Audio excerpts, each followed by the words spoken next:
Arneta Butik resmi hadir di Jalan Ledjen Hertasning, samping RSU Sayang Bunda, Makassar.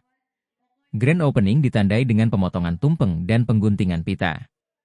Arneta Butik menyediakan aneka koleksi tas handmade dari kulit ular, sapi, kambing, domba, dan kulit buaya. Kemudian ada juga berbagai pilihan gamis, batik, baju tenun, selop batik, dan sebagainya. Owner Arneta Butik, Nining Sumei Norwanti menjelaskan bahwa kehadiran butik ini mempunyai cerita yang panjang. Butik ini hadir dari mimpi kami selama 14 tahun lalu. Saat permulaan memasarkan produk kami, banyak hambatan yang dilalui, namun kami konsisten hingga akhirnya kami bisa membuka butik sendiri, jelasnya. Nining menyebut, jika produk butik yang dibukanya menawarkan beragam motif busana syar'i hingga batik yang coraknya mewakili ciri khas setiap daerah di Indonesia.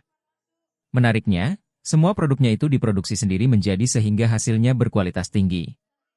Nining mengatakan, semua produk yang ditawarkannya di Makassar belum ada sebelumnya. Sehingga ia sangat antusias kalau barang yang dijualnya akan laku di pasaran.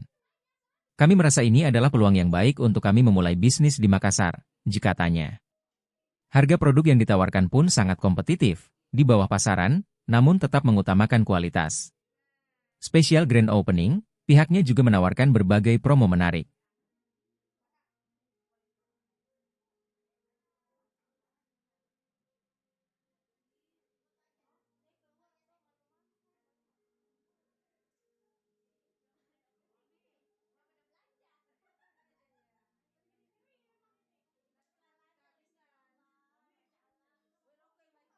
Download Tribun X sekarang, menghadirkan lokal menjadi Indonesia.